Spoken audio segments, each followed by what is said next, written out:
He used to be just a regular dude, living a boring life.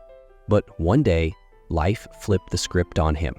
Now, he's stuck in the body of a man everyone in the kingdom hates, the biggest villain in history. People look at him with fear, whisper behind his back, and blame him for every little thing. Just breathing feels dangerous. But he's not ready to give up.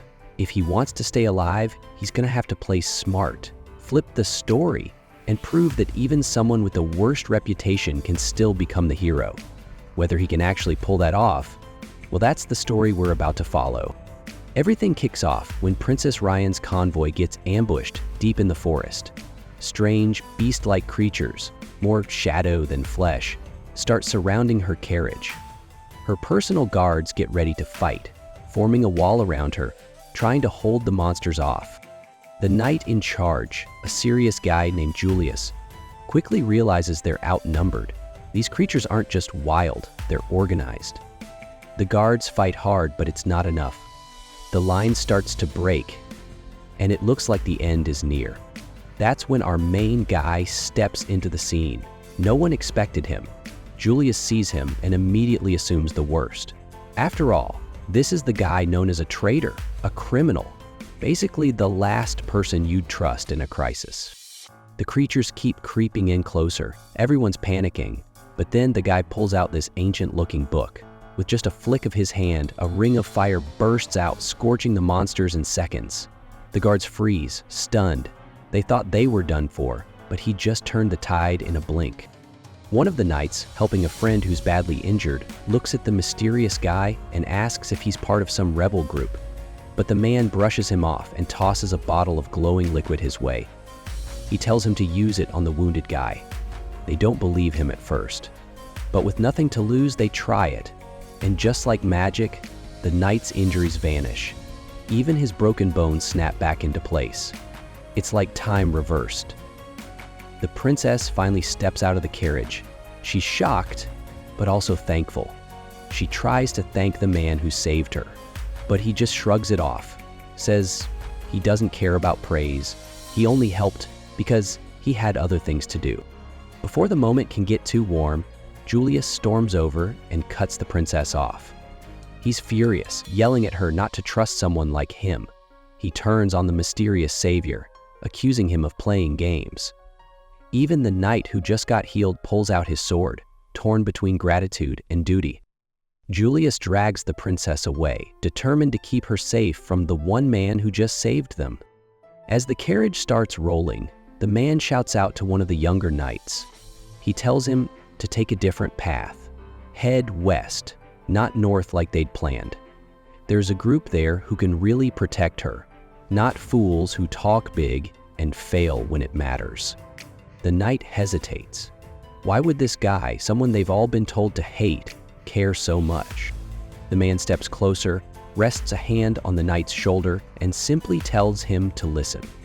If he doesn't, the princess will die, simple as that. Something in the man's voice feels real. The knight nods, says he understands, then turns and races to warn the others before it's too late. And just like that, the so-called villain vanishes into the shadows again.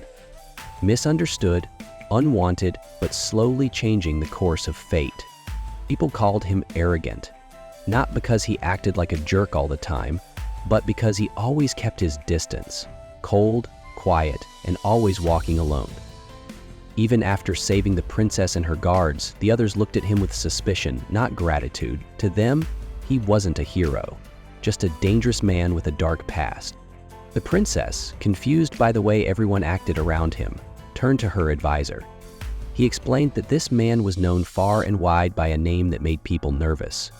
Lobelia Crowley, the man who once stood at the top of the magic world, only to fall hard. He had the skills, the education, even the power to do great things. But instead, he was known for doing whatever he wanted, ignoring rules and leaving destruction behind. Homes lost, people gone. He was the kind of name parents used to scare their kids into behaving. The advisor warned her, stay far away.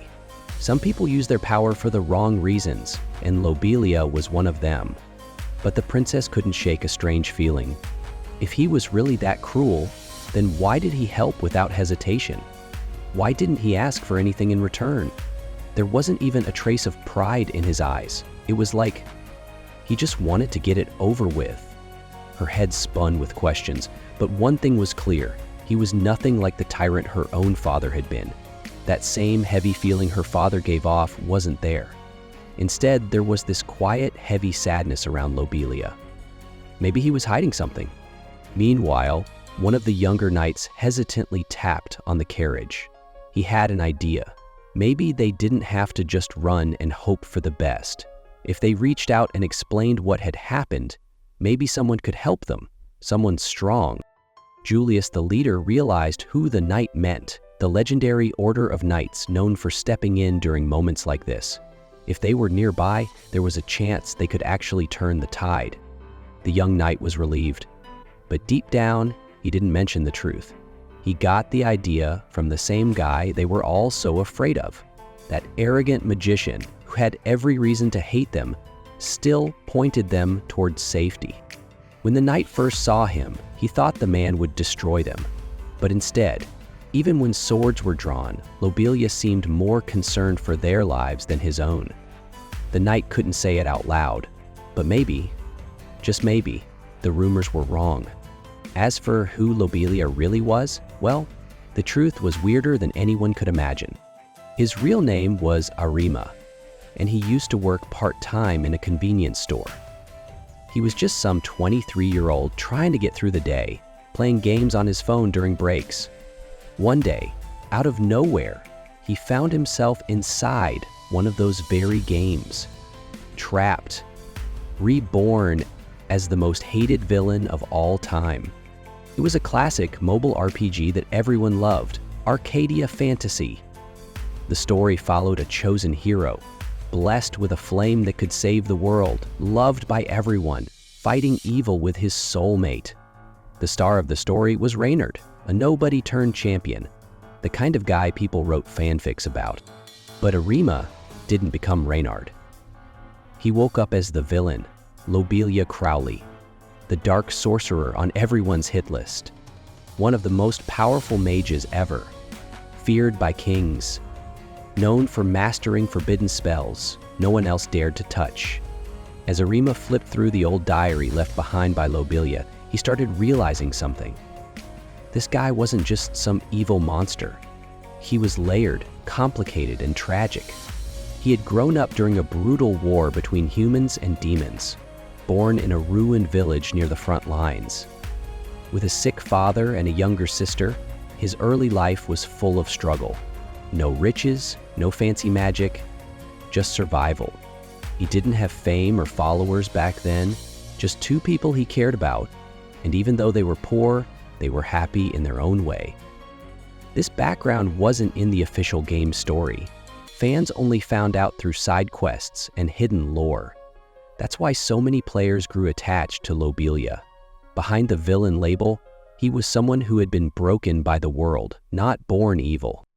Arima, now stuck in his body, realized he was walking toward the same tragic ending Lobelia had faced in the game. And he wasn't okay with that.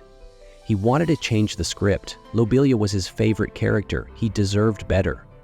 Maybe this time, the villain could get a second chance. Maybe this time, the villain wouldn't have to die. He was walking down the road with heavy steps, head low, feeling useless. Another day gone and still no job. He didn't want to go back to stealing. It made him feel like trash. But how else was he supposed to bring home money? His dad thought he had some small stall job, but this time he'd probably say he helped a farmer out or something. Then, out of nowhere, he heard a sound, a weak groan. Lying there on the side of the road was someone who clearly wasn't human, a demon, injured and barely hanging on. Even though life had been rough on him, even though people treated him like garbage, he still couldn't just ignore someone suffering like that. So, he helped the guy up and brought him back home. He didn't have much to share, but he gave the demon some of the food he'd hidden. His little sister Aru came up and gently patted the demon's head, like she wasn't scared of him at all. The demon, surprised by their kindness, promised to remember it forever and wished them good things in life. It felt like one of those rare moments where things felt warm, but it didn't last. Not long after, a group of demons stormed into the village. They were looking for the one he helped. They took all the women and kids, sold them off to traders like property, and killed every man they saw. He couldn't stop them. He got captured too, made and locked up. He was thrown in a cage like an animal. All he could hear were the screams of others. His head throbbed, and guilt weighed him down. He blamed himself for everything. Maybe someone like him wasn't meant to do anything good after all. Every day in that cage was torture, mentally and physically. But one day, he saw a chance and took it. A rusty chain finally broke. A guard noticed and panicked, yelling that a prisoner had escaped. Another one shouted at him for not replacing the old cuffs. They both ran after him, but he had already made it far. He kept running until he collapsed near a man on the road. The man looked down at him and noticed the iron shackle. He didn't freak out or call for the guards. Instead, he said something odd, something about fate bringing them together, and then made a strange offer. He wanted to take him in, to treat him like his own son. He didn't know how to respond, but after everything that happened, he just nodded. That's how he ended up as the adopted child of a noble family, the Crowleys. They couldn't have kids of their own, so they raised him like a future heir. He got a top-notch education, went to a magic school, and crushed every exam. By the time he was 12, he was already way ahead of his classmates. But deep inside, nothing had healed. He had seen too much, felt too much pain. So even with all the knowledge and magic skills he had, there was a darkness in him. One day he grabbed a rare book from the library. Another student asked if he could borrow it after, but Lobelia snapped. He beat the kid up so bad, people started fearing him. Eventually, he finished school, and at the graduation, he proudly called himself the best. But his adoptive father looked at him, disappointed. He didn't care about ranks or grades. What mattered to him was character. And even after all these years, the boy he raised hadn't changed. Still cold, still cruel. That day, the man who once saved him from chains quietly said something that stung more than any wound. He could no longer call Lobelia his son. The Crowley family, known for their warmth, couldn't overlook the boy's repeated troubles. After his father cut ties with him, he sank into despair. He recalled all the painful moments, losing his biological dad, being enslaved, fighting for no good reason. And now, his adoptive father had turned his back on him. Anger and bitterness consumed him, and eventually he resorted to dark magic to seek revenge on a world that had betrayed him. One day, after another prank by Lobel, a guy named Renard approached him. He claimed to be a hero on a mission to stop Lobelia, the cruel magician. Renard had fought against Lobelia for 4 long days and nights using all his magic, but still came up short. Standing over the defeated magician, Renard told him that he couldn't win against the strength of friendship alone. He suggested that Lobelia take this defeat as a chance to reflect and improve.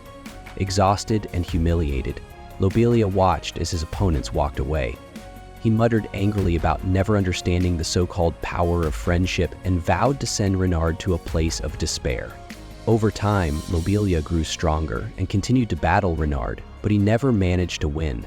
After countless defeats, he joined the Demon King's army, which ended up destroying his home. But betrayal followed him there too. The Demon King's minions cast a spell on him, leading to a final showdown with the hero who came to vanquish the demon army. In that fierce battle, Lobelia met his end. Arima, the protagonist, was moved by this tragic tale. After Lobelia's death, his past was revealed, earning him sympathy even from those who once despised him. Yet, to Renard, he remained a villain. The story's characters refused to uncover the truth behind Lobelia's transformation into a villain. Arima's mind was flooded with memories of Lobelia's lonely life filled with betrayal. He died alone, and as a character in this story, he felt trapped by the plot. With no other options left, he decided to take action.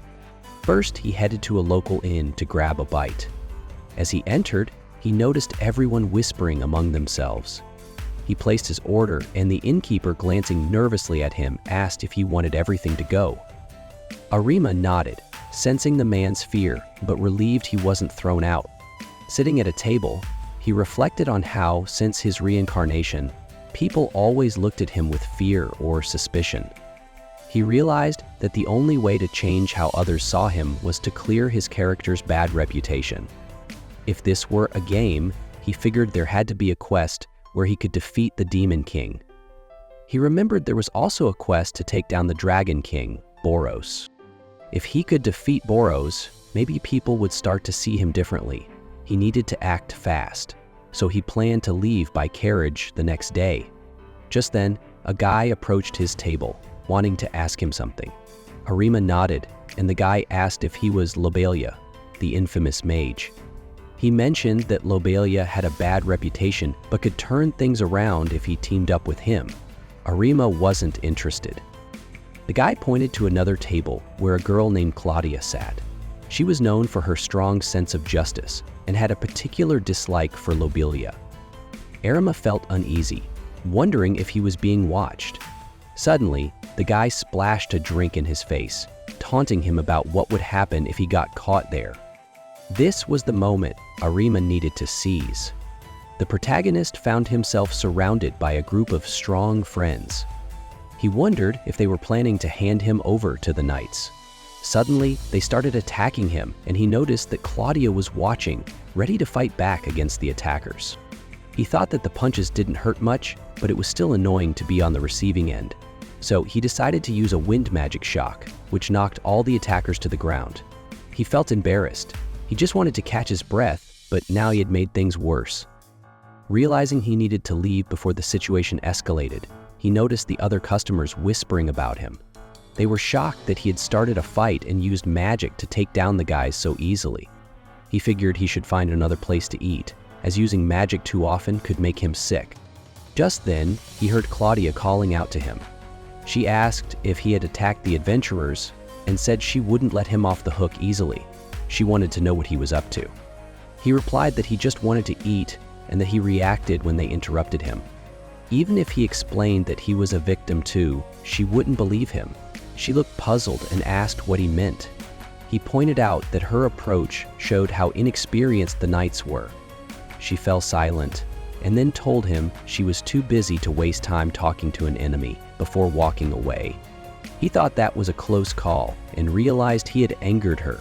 He needed to watch his words. The next day, they had to ride in the same carriage, and the silence between them was awkward. Finally, Claudia broke the silence and asked why he was on this carriage.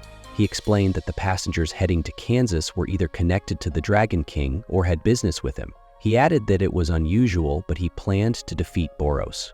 Claudia grabbed his shirt and insisted that defeating the Dragon King was her mission, and if she didn't win, it would all be pointless. Just then, the driver interrupted, saying they couldn't go any further because a massive boulder was blocking the road. The protagonist got out of the carriage, thanked the driver, and decided to walk from there. He could have used magic to clear the stones, but he didn't want to reveal his location so close to the Dragon King's lair. He jumped over the boulders, and Claudia followed him. He muttered that it would be better if she turned back. She shot back that this was her hometown, and she didn't need his advice. She suspected he was lying about defeating the Dragon King and thought he might be planning to take her down instead. As he was about to leave, she called out to him but slipped on a rock, almost falling into an abyss. He called her foolish and managed to grab her hand just in time to pull her back.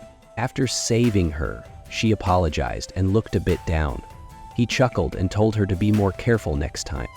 As he turned to walk away, he noticed she was still on the ground and realized she might have sprained her ankle. He thought she would need some ointment for that. It was getting dark, so he took out some herbs, ground them up, and made a healing ointment. He approached her carefully, applied the potion to her leg, and assured her that she would be fine by morning. He suggested she rest while he kept watch. Claudia found it strange, since she knew him as someone without any kindness or compassion. He muttered that he was just like that. She countered that if that were true, he would have left her there. After a moment of silence, she asked what he planned to do after defeating the Dragon King. He replied that it was just a way to test his strength and had nothing to do with her home. She speculated that he was trying to surpass Renard. The protagonist told Claudia she could think whatever she wanted. He remembered that in the original story, she teamed up with a dragon knight named Z to take down the king. Claudia was supposed to be a side character, but now the plot had changed. Curious, he asked her why she was here alone and what her plan was. Her face showed sadness as she explained that she wanted to settle things on her own. She didn't want to drag the Night Order into her personal issues and felt she didn't need to explain herself to him. The protagonist realized that Claudia had a backstory that wasn't mentioned before. But he also knew she couldn't win alone, since Z had dealt the final blow in the past. He concluded that he shouldn't have left her by herself. He told her that if she wanted to free her land, she needed to do it herself. But she shouldn't get in his way either. Claudia noticed his harsh words, and he muttered that he had already told her to get some rest. Later, as he stared at the fire, he suddenly heard her say thank you. He turned around and was surprised to see she had said it in her sleep. It made him feel good to know she appreciated him. The next morning, they set off again. After a while, he mentioned they were almost at Kansas territory. He spotted a ruined fortress along the way and thought about how even a stronghold like that could fall under the Dragon King Boros' control. He figured that if Lobelia were with him, taking down Boros would be a piece of cake. Claudia then informed him that the local village had to make a sacrifice to the king once a year, and today was that day. She warned him that the king's thugs were probably tightening security. He snapped back, saying he didn't need her advice. As they got closer to the Dragon King's domain, they started observing the area. They noticed increased security patrolling every corner. The protagonist thought it would be smarter to wait until morning when things might be less hectic. Suddenly, he noticed a crowd gathered around one house. Just then, the king's men dragged a struggling girl out, and one of them threw an explosive into the house, which immediately erupted in flames. The girl screamed in horror, realizing her parents were still inside. Both the protagonist and Claudia watched in shock. Claudia called out the girl's name, Toto, and the protagonist was confused, wondering if they knew each other. The fire blazed higher, and the king's men pulled the crying girl away, mocking her father for trying to save her. Toto was heartbroken, tears streaming down her face. Claudia clenched her fists and dashed forward, and the protagonist thought about how reckless she was being. She jumped at the king's men, drawing her sword and engaging them in battle. The two thugs holding Toto were confused about who this girl was and where she had come from. Claudia fought fiercely, taking down her opponents quickly. Toto recognized her savior and called out her name. Claudia rushed to Toto, hugged her tightly, and apologized for being late to help. She said they had a lot to discuss, but needed to find a safe spot first. Suddenly, a male voice interrupted them. The girls turned around, and Claudia shielded Toto with her body. One of the king's henchmen, surprised to see Claudia, noted that she had taken out his valuable subordinates. He warned that Toto's escape would cause trouble and Claudia would be held responsible. He drew his sword and Claudia took a fighting stance, declaring she would put an end to the rotten system of sacrifices. The henchman grinned, saying she was full of fight, and charged at her. The girl dodged the henchman's attack and countered with her own strike, but he easily avoided it and hit back. She thought she had no weaknesses and couldn't afford to lose. The enemy laughed, finding it amusing to face someone with her limited skills. With a swift move, he knocked the sword from her hand, leaving her stunned. She couldn't believe this was happening, especially in such a place. Just then, the protagonist jumped in and landed a powerful blow on the enemy. His fist still buzzed from the impact. The girl turned to him, surprised that he had intervened in her fight. He told her that if she was aiming for a pointless death, he wouldn't stop her, but he would take down the king himself while she sat there doing nothing. He added that he had helped the captive girl's parents earlier and they needed to move quickly. Claudia was shocked by what he said. Did he really just mention that? He pointed out that they had already taken out the henchmen, so there was no reason to wait for a bigger attack. They should storm the Dragon King's castle. Meanwhile, in the castle, the king was about to hear a report from his assistant about what was happening outside. He noted that one of his important subordinates had been killed. The assistant assumed the Dragon King already knew everything. The king replied that his subordinates were like his eyes. He continued, saying that Kansas was a great place with rich resources and no unnecessary distractions, and the castle was nice too. Boros then ordered his assistant to eliminate the threat at all costs. The assistant bowed and acknowledged the command, thinking about how he had sent some servants to the village. He figured that the one who killed his subordinate wouldn't be able to defeat so many people. When he stepped out onto the balcony, he was shocked by what he saw. All the servants he sent were defeated, and in the center stood the protagonist and Claudia. He cursed under his breath, wondering how this could happen. The protagonist and the girl surveyed the battlefield, and he expressed regret for wasting time on such a minor issue. The king's assistant couldn't believe his eyes. These two had taken out everyone. It was unbelievable. He turned to leave the balcony, and the protagonist noticed the movement, glancing at where the assistant had just been. Claudia asked if something was wrong, and he assured her that everything was fine. Meanwhile, the assistant rushed back to the king, panting and anxious. Boros asked what was wrong and why he looked so worried. The assistant explained that their enemies were proving to be more troublesome than expected. Before he could finish, the king interrupted, saying he should have already handled the situation. Boros continued, expressing his disappointment in the assistant, whom he had trusted more than anyone else after his clan was wiped out. The pale assistant began to plead for forgiveness, but the king coldly stated that he was extremely disappointed. At that moment, the door to the hall burst open, and the protagonist and Claudia entered. The king was surprised to see them.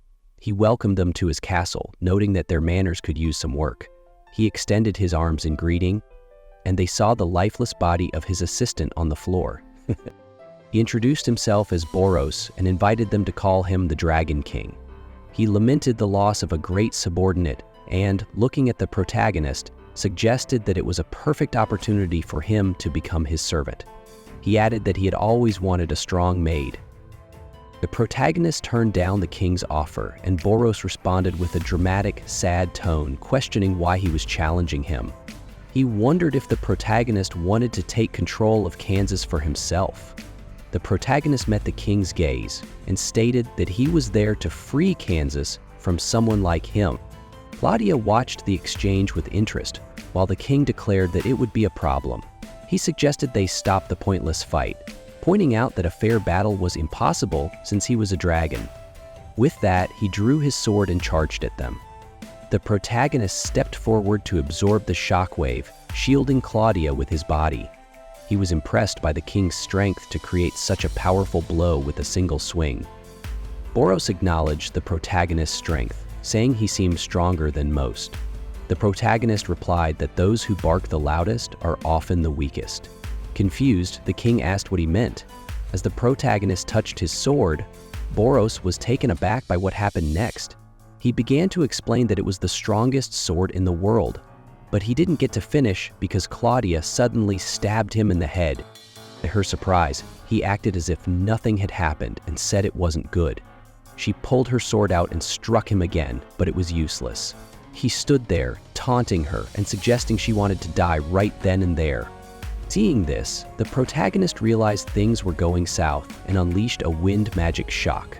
While the king remained standing, the force of the magic sent Claudia flying into a column, leaving her limp on the ground. The protagonist cursed under his breath, realizing he had forgotten how light she was. Boros was impressed, noting that the protagonist had used wind magic to dodge his attack. He speculated that the protagonist might be a famous magician. The protagonist extended his hand, and a magic book appeared above it. Boros was surprised to see a rare spellbook, noting that not all high-ranking magicians had one. He wondered if it contained dark magic. The protagonist grinned, pleased that the king had noticed, and prepared to show him what it could do by activating Jet Black Spear and August Hell. Boros raised his sword and easily deflected the magical attack. He then prepared to counterattack, but the protagonist used shock magic again. The king successfully neutralized the attack and struck back, which the protagonist barely dodged. Next, he used Sinister Chain to entangle Boros and bind his hands. The king noticed the trick and broke free from the chains. Frustrated by the king's strength, the protagonist thought that if this kept up, he would be in trouble. He decided to use one of his strongest skills, Deaf Thunder, and was satisfied to see the king fall, cracking the floor beneath him. The protagonist thought it seemed like the king was finally down. He rushed over to Claudia, surprised that she hadn't woken up yet. Crouching beside her, he urged her to pull herself together. While she remained unconscious, the king began to regain his senses. He looked at his blood-covered hands in shock, realizing that no one had ever hit him that hard before. The protagonist called out to him, asking if he was still alive. Then he remembered that the Dragon King had a second form. Suddenly, there was an explosion as Boros declared he needed to get serious and transformed into a dragon. In this new form, he acknowledged the protagonist's strength, stating that no warrior had pushed him to this point in the last 500 years. However, he added that even a strong maid couldn't compare to the true power of the dragon race. The protagonist replied that he had no intention of losing to someone like him. He asked the dragon if he knew what they called someone who was big in body but weak in spirit. He called them small fry. Boros grinned, saying it seemed the protagonist was still indulging in nonsense. He wondered how much longer this would last before raising his powerful paw to crush the protagonist. The protagonist dodged and activated Catastrophe, creating a whirlwind of shockwave despite being caught in the storm. Boros resisted and grew even angry. The main character realized he had changed a lot from who he used to be, and he wasn't even sure if trying to fix everything now was worth it. On the other side, a girl named Kaya was caught in a dream, reliving moments from her past. She saw herself at home, flipping through pages of her favorite book when her mom told her to put it down. Her dad casually asked if she was still on the same story. Kaya mentioned how the book inspired her and, after finishing her food, asked to go outside for a bit. Her mom said yes, but reminded her to stay safe, like she always used to when Kaya was younger. Back then, Kaya loved reading tales about brave women who stood up for what was right, especially one who used a glowing sword to protect her town. She wanted to be like her, helping others and fighting evil. Kaya trained by herself as best she could, and her parents supported her dream completely. One afternoon, her friends Nina and Lila were waiting nearby. They cheered when they saw her and waved her over. Nina was excited because their little adventure club had planned a trip into the woods. Lila, on the other hand, looked upset. She'd just gotten in trouble at home. Their friend Mira teased Nina about never focusing on studies, and Lila joked that it didn't matter. Mira was strong enough to protect them all anyway. The group laughed, calling each other sisters. Mira proudly said she was the oldest, which caused more playful arguing. They were close and happy, and Kaya couldn't imagine life without them. But those peaceful days didn't last. Dark forces invaded their village. Everything they owned was taken, and anyone who fought back was hurt or killed. The sacred place in the forest, once home to legendary protectors, became the enemy's stronghold, and the invaders began demanding terrible things, like taking young girls as offerings. Nina was chosen first. Kaya remembered the horrible moment her friend was dragged away.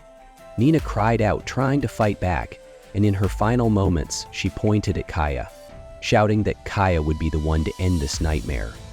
After that, only a broken charm belonging to Nina was found. A year later, Kaya was next. Her parents secretly dug a tunnel for her under the house, begging her to escape when the enemy arrived. She didn't want to leave them behind, but they made it clear she was their only hope. They had no other choice.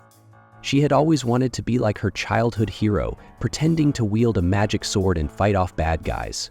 Her dad used to play along with her, but in reality, when it mattered most, she ran. She left behind everything: her family, her friends, her home, and the guilt of that decision weighed heavy. Suddenly, she snapped out of the dream. The main character noticed her stirring. Kaya wanted to move toward him but felt something holding her back. She realized it was a magical shield, keeping her trapped all this time. She knew deep down that hiding wouldn't bring peace. The only way to truly make things right was to face the enemy, alone if she had to. That was her path to redemption? Meanwhile, the dragon who had caused so much suffering was taunting the main character, preparing a final attack. A fiery blast shot toward him, but just in time, Kaya broke free of the shield, soaring through the air with fierce determination. With everything she had, she struck the dragon mid-schlaf. Thinking of all she'd lost and everyone she loved, the dragon, shocked, thrashed in pain. Kaya crashed down and the main character caught her. She whispered that the fight wasn't over. He nodded and told her to rest. It was his turn now. The dragon, though hurt, wasn't defeated yet. The main character knew the dragon's biggest threat wasn't fire or size, it was his ability to heal quickly. To end this, he needed something that could overpower even that. So he summoned a powerful force, unlocking a cursed gate. From it came ghostly chains wrapping tightly around the dragon. With one final roar, the beast was pulled into the dark abyss, and the gate slammed shut behind him. Forever. The girl asked the main character where the mysterious door led. He shrugged, admitting he had no clue either. They decided to head back to the village, where the locals greeted them with suspicion. One villager claimed the strange noises and the odd happenings in the sky were due to dark magic. It was unsettling. Another villager called the main character an arrogant magician, suggesting their doom was near. The protagonist felt unwelcome and told the girl that returning to the village was pointless. Clavia was furious at her fellow villagers for their ignorance. She yelled at them, demanding to know why they were being so rude to someone who had saved them from tyranny. She couldn't defeat the Dragon King alone, yet they still complained. Her words stirred the crowd, and they began to murmur among themselves. Toto approached, apologizing to the magician and explaining that the villagers were just scared. The protagonist reassured her that it was okay. He hadn't fought the dragon for a reward. Clavia's eyes welled up with tears at the unfairness of it all. As the protagonist turned to leave, the girl called out to him. She expressed her gratitude loudly, and the villagers seemed to snap out of their daze, starting to thank him one by one. He looked at them, realizing this was their way of showing appreciation, and waved goodbye as he walked away. A few days later, the girl visited the Knights Guild and handed a letter to Mr. Winar. He was taken aback to receive a letter from Claudius.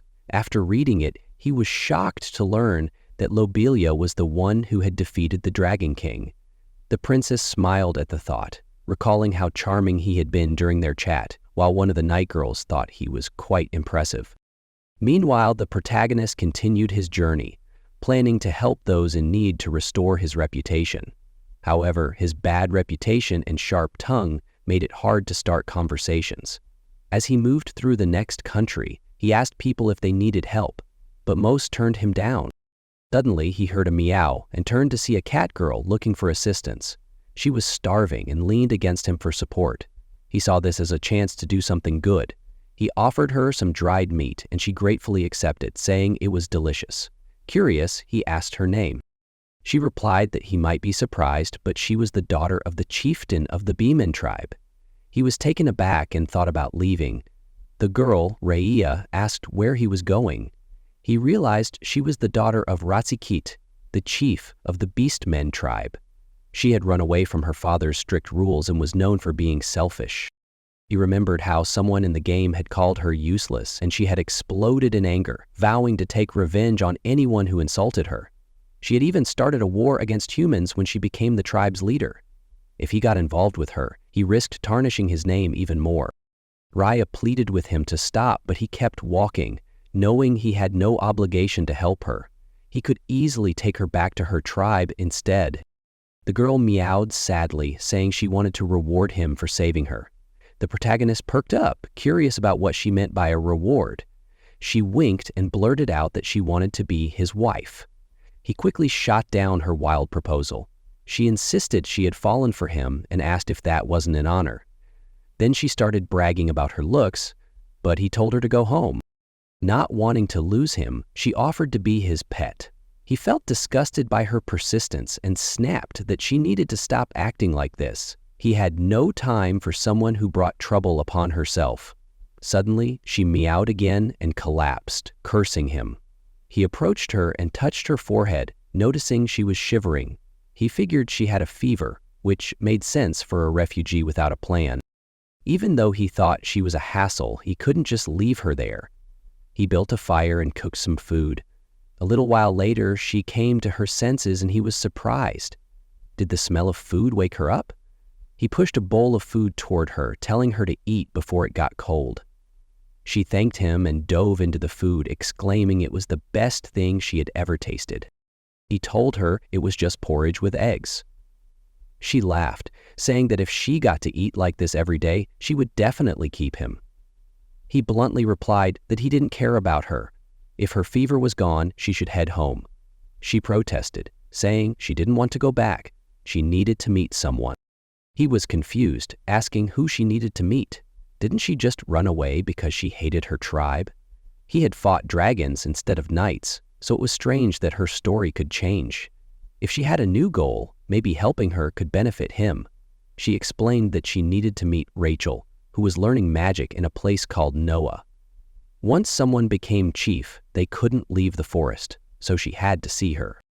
The protagonist offered to take her where she needed to go, and in return, when she became chief, she would owe him a favor. If she followed through, they could consider their deal done. She jumped into his arms, overflowing with gratitude. He thought it was nice, but quickly pushed her away, telling her to stop bothering him. It was getting annoying. He then asked if someone was after her. She admitted that 2 night heroes were hunting her, and they were watching as night fell. She mentioned 2 knights, Jake and Z, and warned that if they ambushed them, they would definitely kill her. Jake disagreed, saying that wouldn't work. Their mission was to bring the Beast Princess back, and killing her would only lead to war. Didn't she get that? Z understood the situation and realized they were preparing to attack, but they didn't know the protagonist had noticed them. He scooped up the princess and used a movement skill. The knights were caught off guard. He called them idiots and told Raya they would land in an open area. She warned him about the danger as Jake fired arrows at them. The protagonist activated the spirit of fire, and fireballs shot out, exploding in the air and destroying the arrows. Z was indignant, asking Jake if that was fair since he had said not to kill them. Jake replied that he didn't expect to hit them, so it wasn't his fault. He suggested they check on things. If the princess was alive, their mission would be complete. As they approached, the protagonist stood in their way. Jake, with a hint of sarcasm, said he didn't expect the arrogant magician to be the prince's bodyguard. Z called out to Jake, asking if she could take out their rival. He told her he would watch from behind and that she could count on him. She laughed and jumped to attack, but the protagonist used a magic trick, and her spear whizzed past him, bouncing off harmlessly. The protagonist unleashed a shockwave at the girl while Jake shot an arrow at him. He skillfully deflected all their attacks, and eventually the girl complained about being bored. She asked Jake why he wasn't attacking. He replied that he wanted to talk first. Zodi chimed in, questioning whether they should discuss the criminal who helped the princess escape, or call him a kidnapper instead. Jake suggested they take their time and listen to the enemy, noting it was odd that he hadn't made a move yet. The protagonist sighed, stating he wasn't looking to fight them. Jake pressed him for clarity on what he meant. The protagonist explained that he would only kill them when he felt like it. Jake covered Zodi with his hand, saying that while he could do that, helping the princess escape needed a good reason. He asked what the protagonist's goal was. The protagonist replied that he just wanted her to meet her friend. He thought maybe these knights weren't as bad as they seemed. If he was honest, perhaps they would understand and let them go. Jake questioned if he was lying. The protagonist realized they didn't believe him and thought things were looking grim. They were so stubborn. He decided to buy some time for Raya to escape into the forest. But then, to his surprise, the princess appeared next to him and jumped to attack Jake with a powerful blow. The knight didn't even have time to react before he fell backward from her strike. She taunted them, asking if this was all they could do. The protagonist yelled at her, wondering what the silly cat was doing.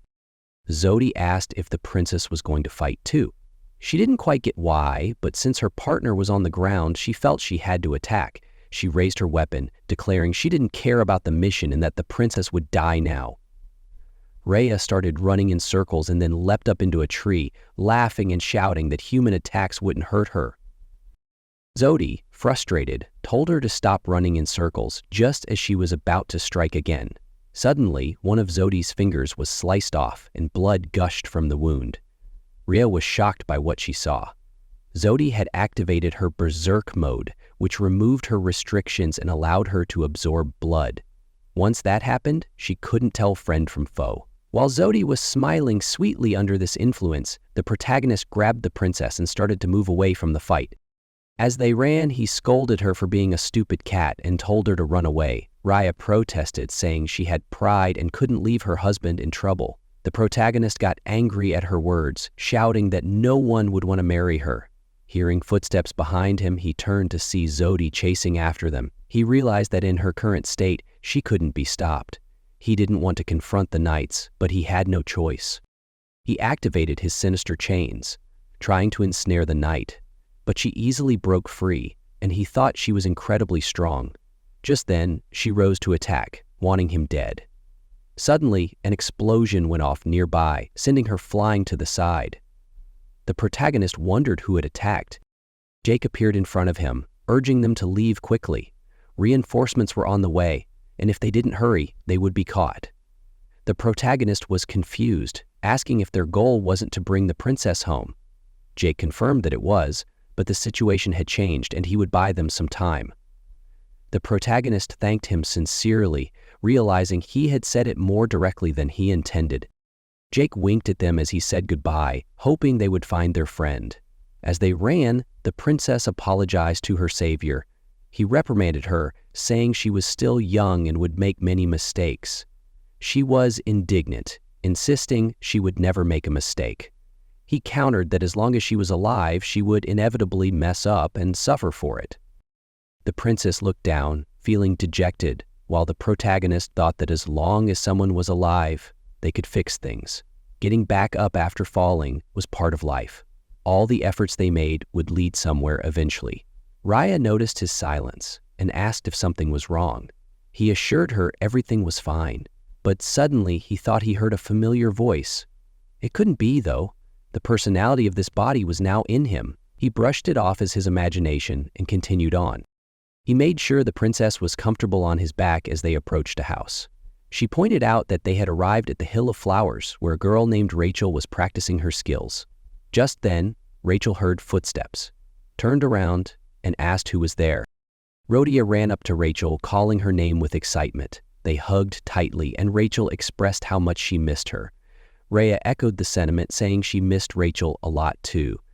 Then Rhea turned to the protagonist and introduced Rachel, asking who he was. Rhea admitted she wasn't sure herself. The protagonist, arms crossed, said he didn't have a name, he was just a partner. Rachel nodded, saying she understood and was grateful he was with her friend. She noticed his mage attire and commented on how cool it was to meet not just a friend but also a mage besides her teacher.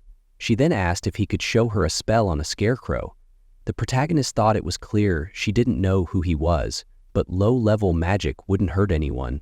He pulled out his spellbook when suddenly a man appeared, asking what was going on with Rachel, having heard her crying. The man adjusted his glasses and looked shocked. The protagonist felt uneasy. He recognized the man. The man rushed over, fists clenched, and exclaimed about the incredible spellbook. The protagonist was taken aback. The man bowed and apologized, asking if he could take a look at it since it was his first time seeing a real copy. The protagonist handed him the book, feeling a bit sorry for him. The man thanked him and suggested they shouldn't just stand around talking. He invited them inside for tea and cookies. They all sat at the table, and the protagonist thought it was a surprisingly warm welcome. The man tried to open the book, but found it wouldn't budge. The protagonist explained that the book only revealed its contents to the one it chose. The man was disappointed, wishing he could finally read it. Rachel reassured him that he would be chosen someday. He looked at her, hopeful, and said he would keep trying. He then introduced himself, mentioning that Rhea was the princess of the Beast Men. Rhea folded her arms and thanked Rachel's teacher for looking after her. The teacher scratched his neck, saying it was an honor for him. He added that honestly, it was more like Rhea was taking care of him. Rhea glanced at her teacup and mentioned she heard he was running low on magic power. She had brought a special medicine from her tribe. The teacher was surprised and said it would help him a lot. He explained that magic power exhaustion happened when someone used too much magic, but beastmen had ways to manage it. The protagonist, being a mage himself, was interested in this. Rachel sighed, saying Raya had come all this way just to help her teacher. She joked that he was a hopeless teacher. The protagonist leaned over to Raya, whispering that they should get going. She asked if they were heading home already. The teacher suggested they stay a bit longer, since they must be tired from their journey. The protagonist reminded him they were being chased, and staying could put them in danger. If he cared about his student, he should let them leave. As they moved toward the door, the teacher asked them to wait a moment. He had something for them. He opened a box containing 2 rings and asked them to accept them. The protagonist thought they looked like wedding rings.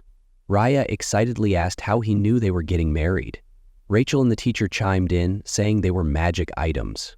The protagonist pointed out that giving away magic tools was a big deal. The teacher explained that his student had been sad because she couldn't see her friend, but now that Raya was here, he wanted to see her smile again and share the experience of touching a real spellbook.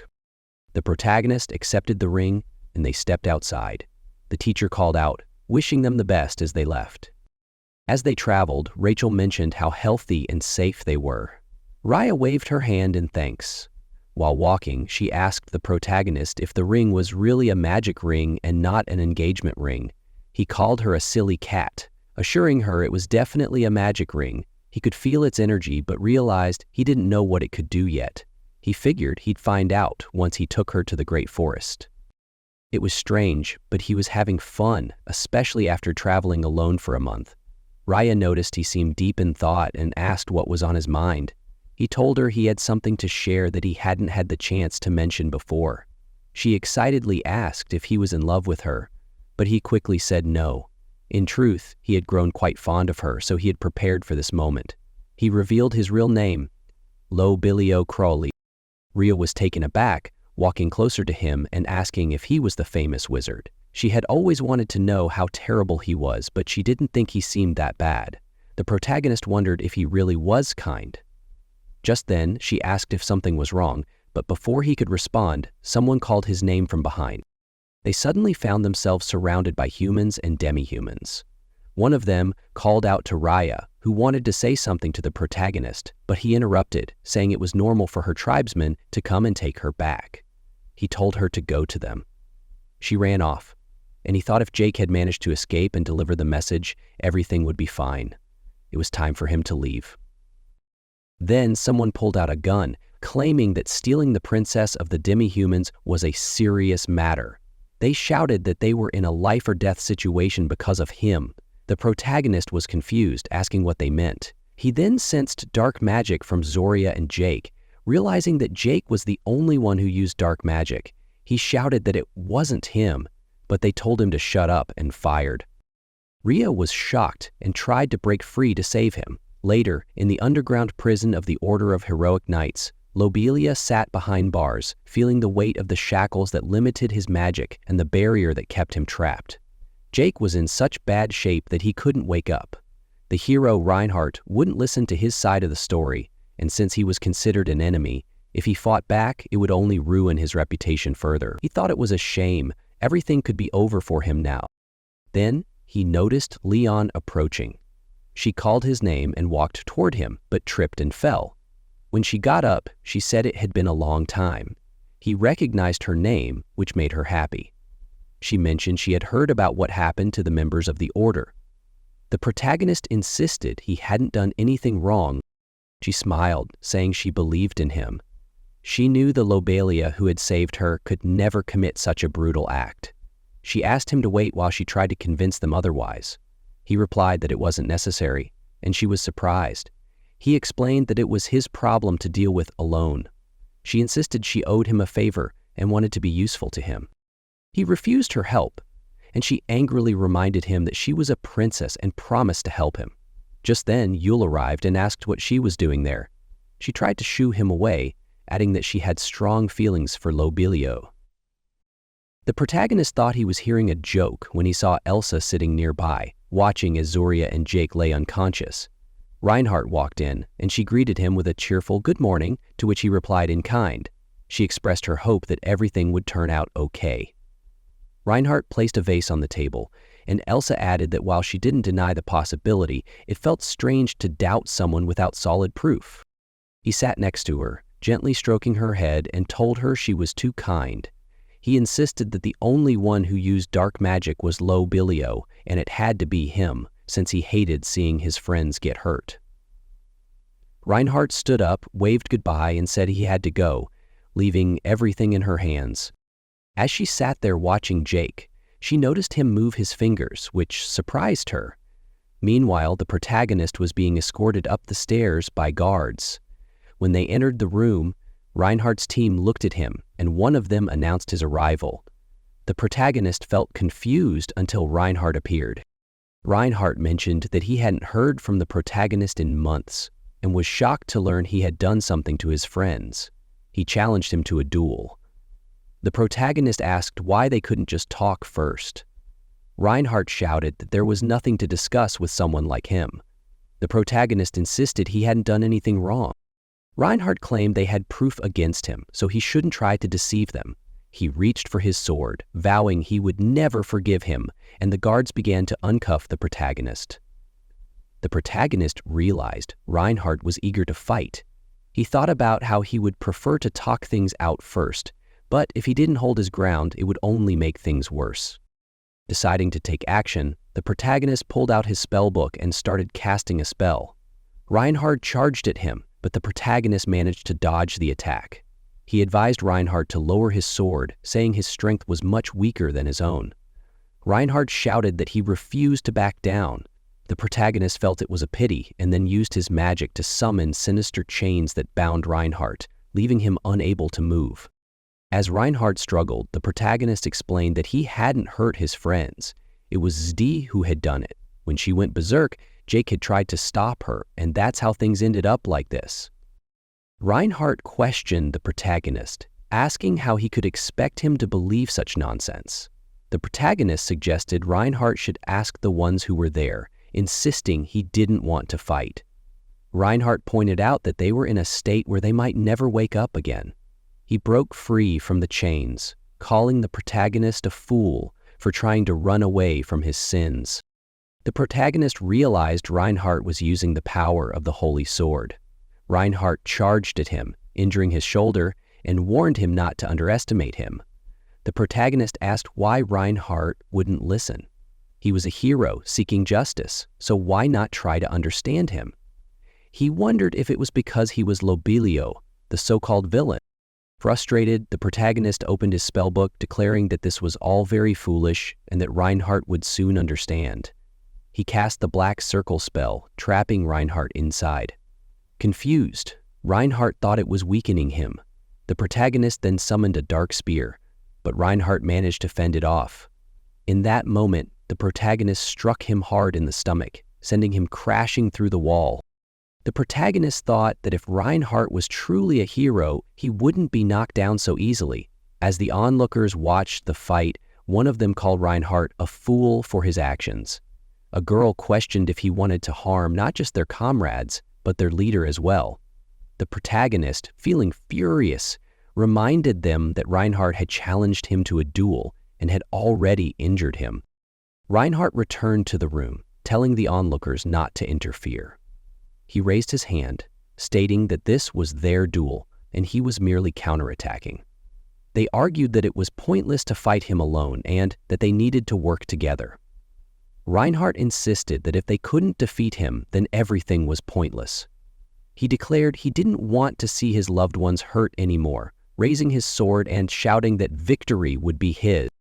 The protagonist used his magic to launch multiple spears at Reinhardt, but he dodged them. Reinhardt charged again, and the protagonist decided to block the attack with his hand, feeling the pain from the sword. He then unleashed the breath of the flame spirit, waving his hand. The protagonist thought that Reinhardt was getting stronger, fueled by the sword's blessing and the support of his friends. Was this what they called plot armor? Reinhardt charged again, accusing the protagonist of hurting his comrades and stealing the princess. The protagonist replied that he had already explained everything. Raya was leaving the forest to meet an old friend, and he was just her guard when the incident happened. He successfully blocked Reinhardt's attack, but Reinhardt questioned if he was really going to lie like that. The protagonist felt there was no point in explaining further. He recalled a memory from his childhood where he was told he could never do good deeds and that he was no longer a son. This was the true loneliness of Lobilio. He shouted that this was how people rejected others without even listening. Reinhardt was confused, asking what he meant. The protagonist then hit him hard in the face, sending him flying. He clenched his fist, declaring that Reinhardt was only great because he was a hero of justice. He jumped on him, landing punches and shouting that he should be hated only for being Lobilio. He wanted to live, to be happy, and to be acknowledged. He had the right to make others happy and to protect them. Reinhardt, now beaten up, asked why the protagonist was crying. The protagonist sat on him, tears in his eyes, and then swung his fist again, feeling numb. Reinhardt reached for his sword, grabbing it and stabbing it into the protagonist's stomach. Lobilio fell back, spitting blood. Reinhardt stood over him, declaring that it was enough. Just then, Elsa rushed in, shouting for them to stop. Claudia and Yule followed, standing protectively in front of the protagonist. One of them declared that the battle was over. Reinhardt replied that he was close to getting his revenge. He grabbed his head, saying this wasn't like him. He usually didn't kill when he was so unsure. They told him that the protagonist hadn't stolen the princess or harmed Zoria and Jake. Everything he said was the truth. Reinhardt was in disbelief, demanding proof. They questioned if he was so sure of himself. Reinhardt pointed at the protagonist, calling him a hypocrite. The protagonist thought that was true. No matter how hard he tried, no one would believe him. Claudia spoke up, saying he had saved them. Without him, her homeland would still be under threat. He was definitely her savior. Another man chimed in, admitting he didn't believe the protagonist had defeated the dragon faster than him at first, but the fact remained that people were freed from the... Lobilio helped the princess and met her friend. He then protected her from Zoya, a fierce warrior. Elsa was upset and said that attacking innocent people was wrong and needed to stop. Reinhardt, however, insisted it was all a lie and that a villain could never truly help anyone. Elsa pressed him to admit he was wrong, reminding him that no one asked him to act that way. Reinhardt knelt down, and his team rushed to his side. Elsa took the protagonist's hand, pleading with him not to die. He replied that he didn't want to die either. He hated bad endings. Everyone turned to look at him. Elsa reminded him that he had saved someone and that there were people who finally understood him. She urged him again not to die, saying he needed to live. Suddenly, the ring he wore activated, glowing brightly. Everyone shielded their eyes from the light, and in an instant, they vanished. Elsa found herself in a cave, confused about where she was. When the protagonist appeared, she screamed in fright. They settled by a fire, and he teased her about being so scared that she wet herself. She asked him not to bring it up again. He joked that maybe he was lucky, but he wasn't a gentleman, so it didn't matter. She noticed his wounds had healed quickly and asked how. He explained that a wizard had given him the ring, which had 2 spells. One healed his wounds, and the other teleported him to a random place. The ring had brought them to the cave, and he had gone to deal with some goblins there. When he returned, she had yelled at him, but then she apologized. He shrugged it off, saying everything was fine. She asked when they could go back, and he said they would leave once the storm outside calmed down. She was surprised to learn there was a storm, realizing that was the noise she had heard. He stood at the cave entrance looking out at the raging hurricane. He recognized this place as the Devil Continent, known for its strange weather and as the site of a long conflict between humans and demons. He pulled out a compass, trying to remember where they were. He thought about how Reinhardt would be searching for her in this harsh environment, and he worried about what would happen if they didn't return soon. He knew he had to keep her safe, no matter what. As they walked through the desert, he thought about how terrible the weather was. It felt like the storm had blown away all the clouds. Elsa turned to him, but he cut her off, saying they were out of temperature-resistant potions. She replied that she didn't want one. She was curious about his issues with Reinhardt. Every time they met, Reinhardt seemed angry. He didn't see the point in explaining, but she understood that he was driven to be the best, which made him dismissive of Reinhard. Just then, they spotted some giant scorpions. Elsa panicked, but he told her not to freak out over bugs. He suggested she use her fire magic since she was a sorceress too. They managed to defeat the scorpions together. As they continued through the desert, he asked if she was tired. She insisted she was fine, noting that this was an unusual battlefield. He called her useless, worried about what could happen if they got into trouble. He picked her up and carried her, despite her protests that they had just met and it felt wrong. He told her to be quiet, expressing his frustration with women who seemed weak and ready to give up. She insisted she wasn't weak, and that even Reinhard would back her up. He replied that it didn't seem like it. Elsa felt hurt by his words. The protagonist thought she sometimes reminded him of Reinhard, as if she had feelings for him. That night, while sitting on the sand, Elsa expressed her confusion about why he cared for her if she hadn't acted on his behalf. She questioned why he hadn't just left her in the cave. Was it because she had defended him?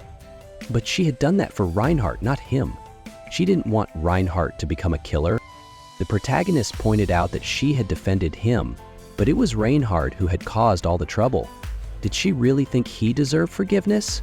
Elsa insisted he did, saying he was just too kind. He was taken aback and replied that she wasn't much different. She was sweet, honest, and a bit clumsy, always caring for others and loving flowers. The only issue was her crush on Reinhard. Honestly, he found it hard to understand why he liked her so much. He then told her that it didn't matter to him why she stood up for him. He just wanted her by his side. He wouldn't let her die. When she asked why, he explained that it wouldn't be good for him. If she died, it would ruin his reputation, and he genuinely wanted her to live a happy life with him as the main heroine of the story. Reinhard and Elsa had met deep in a forbidden forest where she had been trapped for over 1,000 years. Reinhard had felt sorry for her and broke the seal, starting the whole adventure. Deep within her, she held a power that could change the world, but if she lost it, everything would fall apart. The protagonist sat beside her, thinking about how many people wanted to take her power. She needed to protect it at all costs. As she rested her head on her knees, he felt exhausted from helping everyone and decided to take a nap. He rested his chin on his hand and dozed off. When Elsa noticed he was asleep, she got up and ran off, wondering if he had any real reason to help her or if he was just trying to use her. She paused to look at the sky, relieved that she didn't see any monsters, hoping she was in a safe spot. Suddenly, the ground beneath her began to crumble, and she fell into a maze.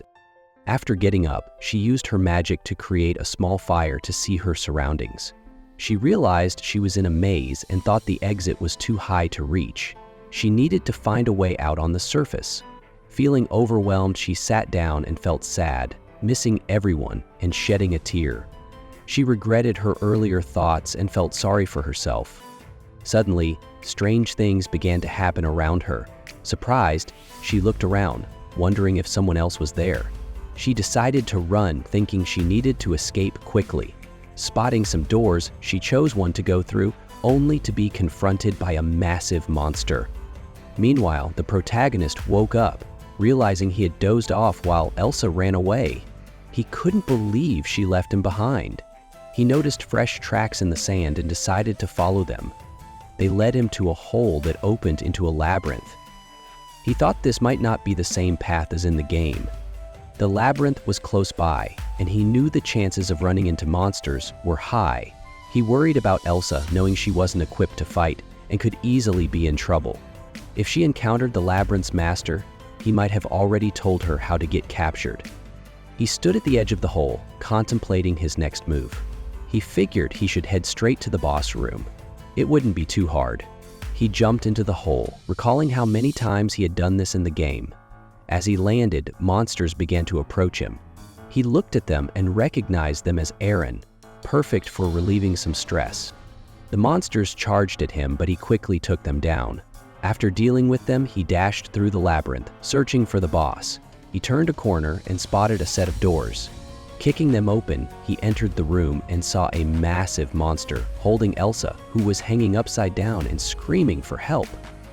The protagonist took out his book, frustrated by the trouble she was causing with her magic. He swiftly cut off the monster's hands, freeing her. Then he unleashed a fire beam at the creature. Elsa knelt on the ground, apologizing profusely. He flicked her lightly, telling her they could talk later. Using his magic, he created a spear and threw it at the monster, defeating it. After the battle, he held his head, feeling the strain. Elsa, confused, hugged him tightly. As they made their way through the labyrinth, he thought about how S-rank monsters healed quickly, making long fights tough. He tried using dark magic, which could take down an enemy in one hit, but it drained too much of his energy. Elsa held his hand, feeling ashamed and asking for forgiveness for all the trouble she caused. He told her to forget about it. She must be scared and worried about him because of his tough demeanor. It was hard for him to show her he was on her side. She insisted she didn't want to be a burden or die and cause him issues with Reinhard. He reminded her that she needed to stay close to him. She stood out among others because she was so desperate. He asked if she understood, and she nodded, then asked if there was anything else. He interrupted her, and she thanked him for saving her. He forgave her, but warned her not to put herself in danger again. As they walked through the desert, he mentioned they needed to visit a city, even if it meant walking a longer distance. She asked which city, and he replied it was Arcadia. She recognized the name, knowing it was led by Reinhard. Arcadia was in the northwest by the sea, where the hero had fought the Demon King. Although Reinhard was in charge of the cities on this harsh continent, resources were scarce, making it hard to support the area. In the game, the villages suffered from a lack of food, and Reinhard fell into despair when he learned about it. But he wanted to take on the responsibility. As they approached the city gates, Elsa looked at them in awe, asking if this was really Arcadia. Suddenly, arrows flew at them from the city's inhabitants, who were perched on a cover with bows drawn. They demanded to know who the two were and where they came from. The protagonist explained that they had lost their home during the war and had heard they could find help here. Elsa whispered, confused about what he meant. He told her that if she wanted to make friends, she should follow his lead. She then called out, saying that if they weren't let in, they would have nowhere to go and would die. She pleaded for help. After a moment, they were told to lower their weapons, and the gates swung open. One of the city's residents approached them, acknowledging their long and tough journey and offering to show them around. As they walked through the city, they noticed people sitting on the streets, looking downcast. They eventually arrived at a dining hall. Elsa expressed her surprise at the city's poor condition. The protagonist explained that Reinhard was unaware of it too. People often painted a rosy picture of Arcadia to mislead others and avoid dealing with the real issues. He mentioned that society was reluctant to help the demons living there since they had once been enemies. He brought over plates of food, placing them on the table and telling her to eat, noting that someone like her couldn't regain her strength without food. She looked at the meal and thanked him before taking a spoonful. After tasting it, she exclaimed how delicious it was, much better than the rat or monster meat they had been eating for so long. She felt grateful to the residents for providing such good food and remarked that she had never tasted anything like it before. Curious, she asked what special ingredients they used. He told her to focus on eating. As she glanced out the window, she noticed some children watching them, drooling over the food. She asked what they should do about it. He invited the kids to join them at the table and served them the food. The children devoured it quickly, thanking them afterward. They introduced themselves. One was Ars, who had heard about the new arrivals. Another was Jessica, who was tired of bland home-cooked meals. And the third was Rui, who mentioned that the ships had stopped coming for a few months, making it hard for them to get by. The protagonist realized the situation was worse than he had thought, especially with no help for 3 months. He asked the kids what they thought of the hero. They responded that he was a hypocrite, a liar, and a villain. He found their opinions a bit harsh, but they stood by their words. Elsa felt sad hearing their thoughts. He decided he needed to teach these kids how to survive in such a tough world. His goal was to help the people of this place become self-sufficient without relying on heroes. He then asked them if they wanted to become stronger. The kids looked at him in surprise, then nodded eagerly, answering in unison that they did. Elsa asked if he was really going to take half of their lives. The protagonist was puzzled by her question, but quickly turned to say he needed to go on patrol before it got dark. Elsa understood and reminded him to be careful. He stepped outside the city for a walk. As he walked, he thought about how the townspeople had shared their food with them even when they were struggling themselves. He felt they needed to be thanked, so he figured he should find some easy prey nearby. Suddenly, a large boar appeared in front of him. Excited, he pulled out his book and shouted, "Jackpot!" Using magic, he created spheres and attacked the boar, successfully bringing it down. Feeling lucky to have found such a big pig so quickly, he approached it, thinking he should carry as much as he could. Just then, a man unexpectedly appeared from the book. He knelt down, placed his hand on his heart, and introduced himself as the Dragon King Boros. The protagonist, ready to defend himself, created a spear with magic and aimed it at Boros, but the Dragon King urged him to wait. He claimed he meant no harm and asked him to lower the spear. The protagonist questioned why Boros was still alive. Boros explained that his illusory Hellgate had given him a choice: serve Lobel for eternity or join the creatures inside. He had chosen to serve. The protagonist was skeptical, thinking Boros would stab him in the back if given the chance. Boros insisted he would remain loyal, stating that the dragon race always followed the strongest. The protagonist was taken aback by this. He didn't like hearing loyalty from someone he considered a villain. He called his book back to him, but Boros pleaded for a chance to prove his worth. The protagonist decided to test him. He mentioned leaving the boar meat for the people of Arcadia, assuring Boros he could return to the spellbook anytime. The protagonist thought Boros could be useful, but he still had to keep an eye on him. They returned to the city, and Boros vanished. The boar carcass lay on the ground, and the protagonist noted he didn't like just taking things. The residents were shocked, with one saying it was impressive he had killed such a large animal alone. Another expressed gratitude for his help. The protagonist decided not to mention his reputation as an arrogant mage. One of the men told him they were hunting in the Valley of the Bone Eaters and invited him to join. The protagonist agreed, and the man thanked him for it. Elsa overheard and asked if she could come along too. She mentioned that the protagonist had taught her some attack spells and wanted to help. She also thought it was important to gain experience in real battles. He gave her permission and encouraged her to do her best. Elsa was thrilled. The man said the more people, the better, and they planned to set out for the hunt in 5 days.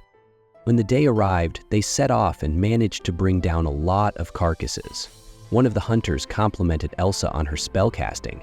She replied that Tori had been a great teacher. They realized they had never killed so many before. While they expected stronger monsters later, they felt safe with the mages around. The protagonist found it strange that low-level monsters were supposed to inhabit the Valley of Bone Eaters. Just then, a monster appeared out of nowhere. They barely had time to react when Elsa shouted for everyone to be careful, but it was too late. The monster attacked one of the hunters. They fought back and killed the creature, but sadly, the hunter didn't survive. The hunters were in shock, asking what had just happened. Did they miss a kill? Suddenly, another hunter shouted that a group of monsters was coming from the east.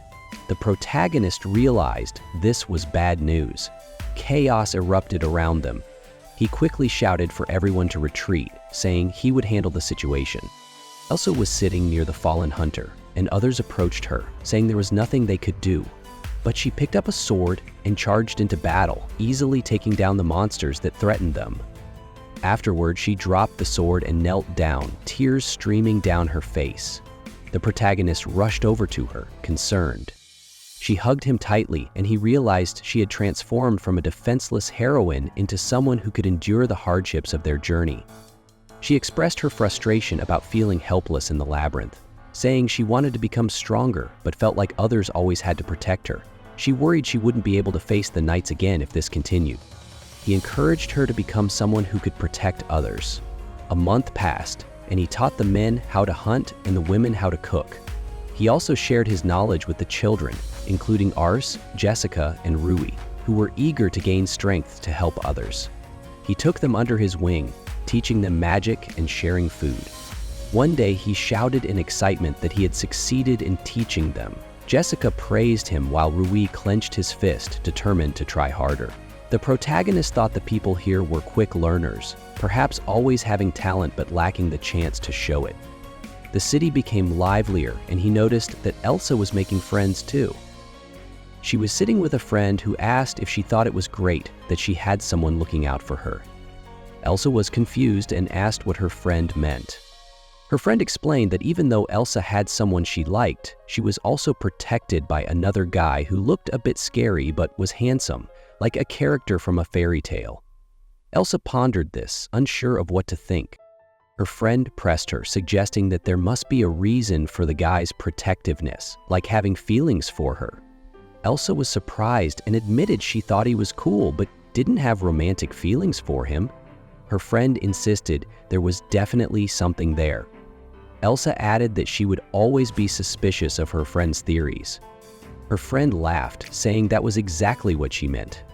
As night fell, the protagonist stood on a tower, observing the surroundings. Elsa approached him, asking why he wanted to help these people. He replied that he didn't need a reason. She mentioned his past, but he interrupted, asking if she thought it was impossible for him to change. She apologized for bringing it up. He reassured her that it was fine and that she didn't need to apologize for everything. He added that people could change if they chose the path of redemption, no matter how serious their past mistakes were. She asked if he thought he would be forgiven. He admitted he didn't know, but he was determined not to hurt anyone again and to help others if needed. She then asked what if she wanted to walk that path with him. She looked at him earnestly, pressing her hands to her chest. She wondered if that would be okay. He looked back at her and said he could manage on his own, plus she had friends. She acknowledged this and apologized for saying something silly. Turning to leave, she mentioned she had things to do the next day and thanked him, wishing him good night. The protagonist put his hand to his chin, deep in thought, realizing she might want to spend her life with him. He dismissed the idea as nonsense, thinking he must have misunderstood her intentions. After another month of training with swords, Elsa had become quite skilled. She sat down on the ground, feeling a bit defeated, and mentioned that she had never hit him. The protagonist reassured her that she wasn't bad at all. He thought her small size allowed her to move quickly, and her sword strikes were faster than he expected. In just a few months, she had become the best swordsman in Arcadia. He announced that morning training was over and suggested they go eat, which she happily agreed to. Ars, Jessica, and Rui greeted them with a cheerful good morning. Rui, holding a fork full of food, reminded Ars and Jessica not to overdo it. They all sat at the table, and the protagonist said he would teach them advanced magic today. Ars excitedly asked if they would learn a powerful explosion spell, but the protagonist told him no. Just then, a townsman approached, saying they were counting on him for the hunt that day. He agreed and spent the day helping with various chores. It felt like a peaceful day, perhaps the calm he had been dreaming of. The hunters chatted among themselves, with one mentioning they had caught another big creature. Another noted that the number of attacks had decreased and things had become quieter. The protagonist stood content, thinking everything was going well. At this rate, he could restore his reputation. Suddenly, a woman pointed out that there was smoke coming from the city.